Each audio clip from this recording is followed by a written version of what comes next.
Oh, it's a big question. Well, the people who see the politics of that refineries is best known to the governments of the day, because the governments are the one who owns these refineries, and they are also the one who import fuel to Nigeria. Mr. Arima, you and I don't have the means to import fuel to Nigeria. So to make their business to be sustainable, that fuel position will continue to come to Nigeria, there must not be local supply of that fuel in Nigeria. So any facility that will bring about local supply of fuel in Nigeria must be grounded permanently. So that's why our refineries have been refused to work over this year.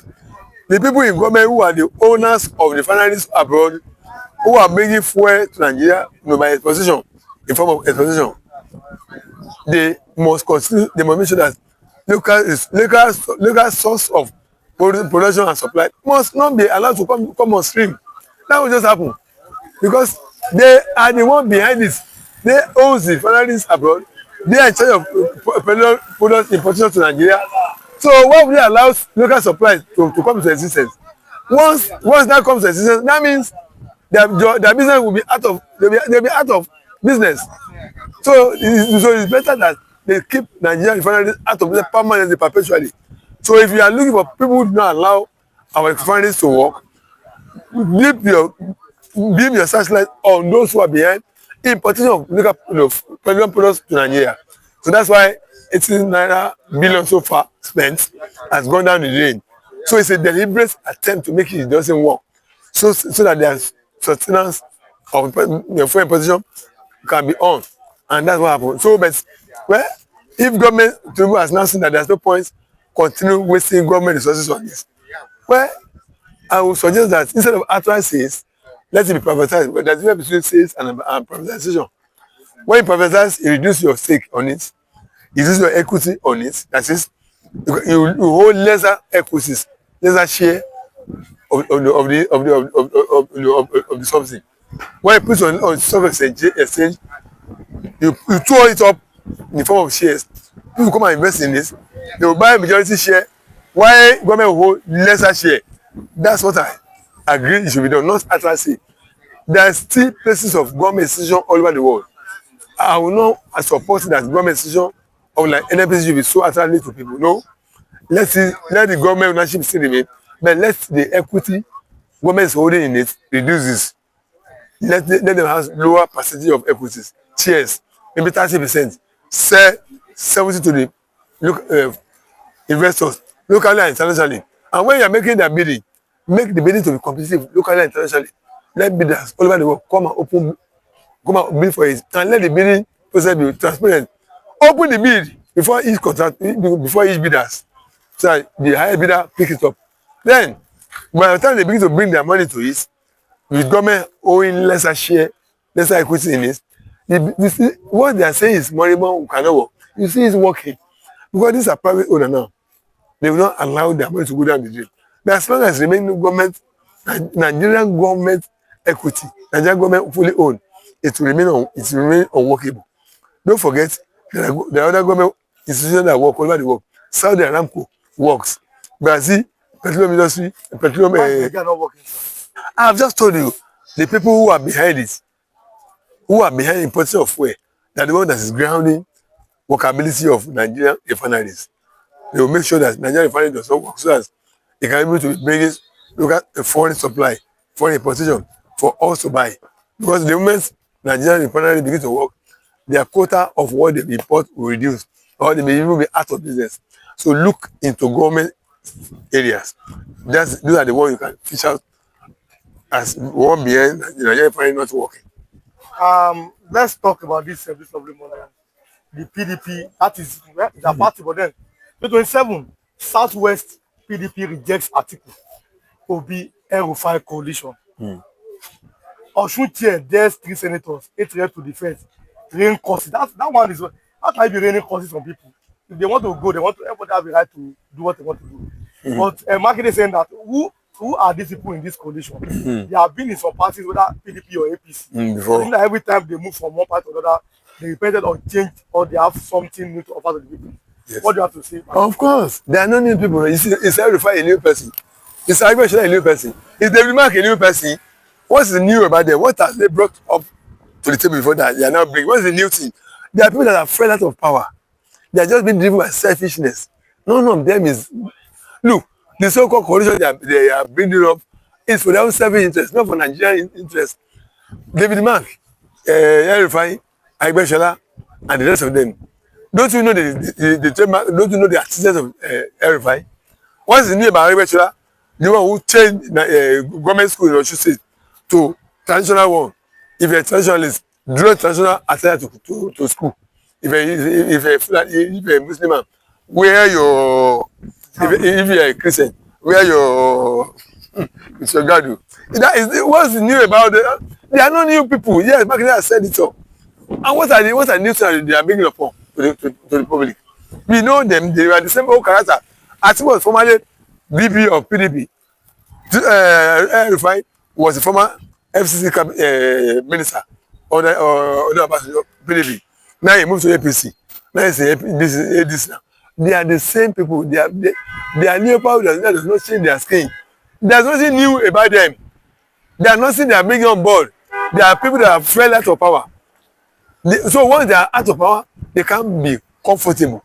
You see them want to get power again. It's for their service, they are not for you. So all those coalition you see, is the article that is telling me that does not respect does not have respect for the South. That this next 8 years must be for the South. He didn't respect it. He still stubbornly saying it must cut short the period of 8 years of the South. 6 years must speak the He's pulling people together all in the name of coalition, whereas he wants to use them for his own selfish ambition. Now Obi has seen the green light now that Atiku will not concede ticket to him. Will Obi now go and work for Atiku?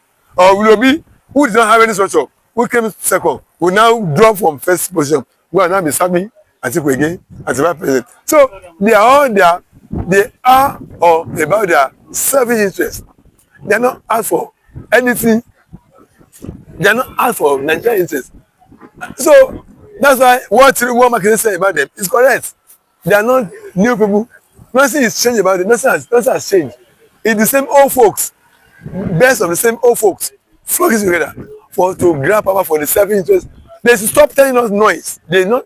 We saw how Rufai ruled in Kano State. How was the high-handedness of brutality, high-handedness of Rufai in Kano State.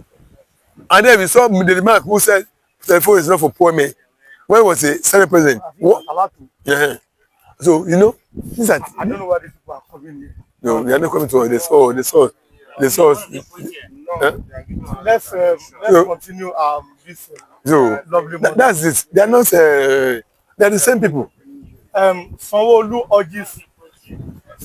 urges all turnout as Lagos Old Depot today. Sanwo-Olu urges all turnout. What do you have to say about it? Of course, you see, today's election is not meant to. Okay, it's not to buy. Continue. So it's not. They're not paying to the one. It's up. They want to buy. So Sanwo-Olu has urged large turnout. Turnout for what kind of election? Election of who's, you know, who will win it. No contestant. I mean, no contest in this matter. Mr. Adeluwa, I can assure you that this election we are talking about, there's no contest in it. There's no contest in this election. There are no contest in this election. We all know that anywhere the local government is contested in any part of the country, the ruling power of the state win all the seats. So inclusive of this one, the one that is won, those one in the office, is any place in the government, any place where other parties won? No place. So it's not a contest. It's an election that the winners have already been known. You don't trust the local government. There is no contest, Mr. Anyone. There is no contest in this election. The results are already known everywhere in Nigeria, whereby the state government conducts the election. The party at the state government, party of the state, wins everything, inclusive of this one. Even the people in office that want to contest for election now, is there no opposition party among them? No one. All the 57 local government areas, it's won by APC. All the council, it's won 100%. So who will tell us to urge us to come and vote? Like to who? He said, urging me to come and vote. It's just I know. Are you not voting? But let me read some comments. Flip TV, if I Frank say Flip TV and Kyo Bonjour and Vosos. Good morning. Yomi Jolly, good morning, Flip TV. You are welcome, all of you. Like and share and drop a comment. Good morning, all. CEO, happy weekend. CEO is greeting us, Tima statement, and the Rivers crisis. What do you have to say? You see, look, that Shetima of a thing, what he said. You see, Mr. Ayuma must understand one thing, that for the fact that you are a vice president or you are holding public office doesn't necessarily mean that you have lost. Mr. Ayuma, I want to listen to me. The fact that you are holding public office doesn't necessarily mean that you have lost your private, personal human rights. So your fundamental human rights, you have not lost it as a personal human rights. Shetima, even though he's a public officer, vice president, he still has a personal human rights intact. Just as you and I still have our personal fundamental rights intact. So whatever he must have said, I salute the courage of that man. That as a time is principal, President Tinubu made that decision. He never came out and opposed him, antagonized him, and called him names. He allowed the stand of his principal to remain. He didn't confront him, he didn't oppose him, he didn't attack him, he didn't disagree with him. Because that's what, if you had done that, that would have amounted to insubordination. But now when the opportunity now came for his own mind to be known on that decision, that matter, he made it known now through a forum, through an opportunity whereby he was given. So it's a good method that he has adopted. That's the time his principal made a decision, he didn't get up, antagonizing him, opposing him, attacking him. Say, no, what you have done, if you had done it at that time, it would have amounted to crisis. But allow his principal's decision to go. When the opposition came for him to now express your personal opinion on that, what he said I consider as his personal opinion. It's not an attack on that's what his principal has taken. So I agree with him, sir. I agree with that's why I agree with the president, that no link between Shetima's statement and River crisis, because he never attacked, he never opposed, never antagonized and stand against the decision of his principal as the time he took it. He never made any comment. But now opposition was not given to him to make his own mind known. And he has a right to express his opinion, even though it's open public office. And so I agree with what the president said, that there's no link between his statement and the River crisis. He's only expressing his own opinion now. No fracas. Alhaji Lateef Jakonde, former governor of Lagos, NGAO third Lateef Jakonde lecture. How do you describe Alhaji Lateef Jakonde? I was not too young to express some elements of Alhaji Lateef Jakonde. I benefited some things under him. You benefited under him? Yes. Then why not to have such a kind of leaders in Nigeria anymore? Otherwise, even different states. These are how Baba Awolowo tutored politicians. These are Baba Awolowo tutored politicians. These are always. These are groomed with Baba Awolowo now. They inherited. They went under tutelage of Baba Awolowo. And he won under UPA in this part of Nigeria. In days of MPN Shagari, UPN, these are the two main prominent parties. Yes, Baba Zik. Yes, Zik. So these are people who are between Awolowo. They know the welfareism package of Baba Awolowo when he was a Western governor, a Western region governor, Western region leader. You get my point? So when they came to power as a state governor, they can't do less than what their master has done. Their master has set a standard, minimum of what they must do. So they must not fall below it. Particularly their master is supervising them, supervising their activity, their action. There's with their government. So they cannot behave, they cannot do anything less than what the master has done. So that's why it's so that during their own tenure, during their own time, they gave a welfareist type of governance to people. You see developments that touches the life of people directly. Education, housing, welfare, transportation, everything. Those things that touch the life of people directly, you see them doing it. All the European governors as at that time. He in Lagos State, this man in Ogun State, Bishop Obanjo in Ogun State, Bala Ige in Oyo State, Baba Ajashin in Ondo State. These are European people. I mentioned them. How many states then we have? Baba Ige in Oyo State, Ajashin in Ondo State, Bishop Obanjo in Ogun State, They're four. For them that time. We have not got Oshwanik then. You see that the program these people brought up, they are welfare program that touches life of people directly because they are their leader, Baba Olawo, who was still alive then, was supervising them. They knew how he transformed Southwest region during his tenure as premier of Western region. So they couldn't have behaved performed less. So that's why they still remain the best these days. That's why Jakande legacy remains still the best. It's there. It's not far from here. Look at it. Ogba House Oluwole is there. It's just nearest. Yeah. And so the schools and co. It's just that just is. So they remain the best. The people who are now ruling us, they are lining their pockets with our Commonwealth resources. Unlike them, what the Jakone had when he left governors, he didn't have anything. He didn't have much. He didn't have mass wealth. Baba Jackson to do. The man in Ogun State, this one Obasanjo too. Bola Ige in Oyo State. He didn't have mass wealth when he left office. But like now, billions, trillions have been stolen during the days of those people who were. The critical question is that how did we get here as a nation, as a people? What happened is that after military intervention that cut short of democracy when they overthrew Shagari, by the time they announced that politics is coming back on stream, who people shun politics. That's the mistake we made, though, Mr. Rima.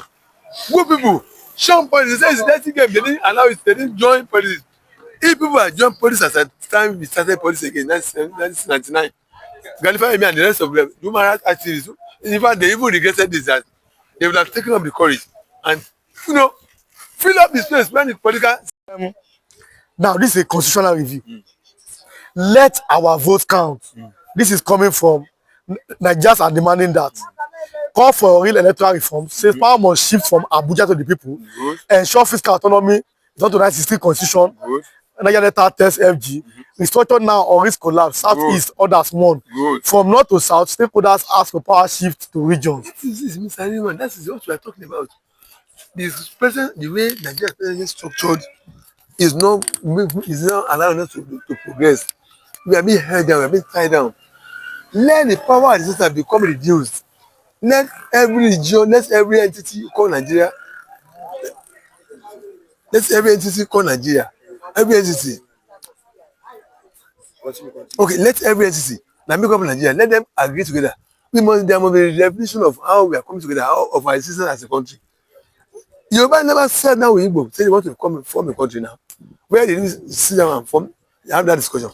But let there be a kind of a situation whereby we will sit down and rediscuss our terms of existence, terms of coexistence with ourselves. Okay, we want to form in Nigeria. What are the basis of which this formation will be? Spell out all this. Spell out what terms of condition it is. So the structure, Nigeria, you get my point. According to what you're asking question concerning the headline here, according to the headline here, according to the headline you raise here, according to no, I'm not. It's only interrupting. According to what you raise here, so restructuring, if there must be an identity called Nigeria in the first place, that all of us want to go there, we must sit down and discuss it together and agree we want to be together. And then on what terms and conditions of agreements of our existence shall it be? You spell this out, you take it to your people. Your people ratify it or reject it. You come back again and discuss it until you do that, until that is agreed. That will now form the basis of the constitution you draft, now form the governing law by which you be ruled. But wherever that cannot be achieved, wherever some people want to lord themselves over the rest, want to dominate the rest, then the best is that as one of those headlines says, the structure now or will collapse. So the NC Nigeria will collapse. Everybody will now find his own way and go and manage his own affairs. Yes, get my point. If they refuse to restructure, that's why I don't know where Tinubu is going now. If they refuse to restructure, that means the present structure is the way it's presently lopsided, heavily tilted toward the center, concentrated at the center, centralized, will collapse. and then there won't be center again. One center fall up. When they say one center fall apart, then the whole center, when the center collapses, everything will not be hold together. One that's a crack at the center, the fragment, the parts of it that make up the center will also go their different way. So according to that thing, let there be true restructure to have a true federal state, and then let them run this affairs also and contribute to fund the center. And then if that is done, then good. The size of Nigeria is big. Look, Igbos are here now. They are doing their business in Nigeria, in the river land. It's because we have one country. That's why they are also in the north. They buy us everywhere. They are also here. It's because we are one country. So there's advantage in being together a big as a country, because the size is a plus, it's a big market. But it will not be on the sense that you want to lord yourself over the rest, dominate the rest, conquer the rest, subject other people. As a slave, you want to be claiming this is your home. As some section of country is claiming, as a tribe is claiming their own Nigeria, killing all Nigerians in their usual places, selling them to IDP camp, overtaking them. So if we cannot restructure and correct these anomalies and make every entity of Nigeria to have a sense of belonging, then it will collapse as was said there. Then if when it collapses, that means every entity will go and manage its own affairs. After it was British that brought us together. Yoruba never said they want to become in Nigeria with Igbo. Igbo never said they want to become in Nigeria with Fulani. It was British that brought us together. So everybody will go and run these affairs. In Nigeria, Yoruba have been existing in their own land. Igbo have been existing on their own land. Also have been there. So it's not that we are just running from somewhere else and coming back to our land. We're already here on our land. They're already on their land. Everybody's already on their own land. You will be there running your affairs. You develop at your own pace.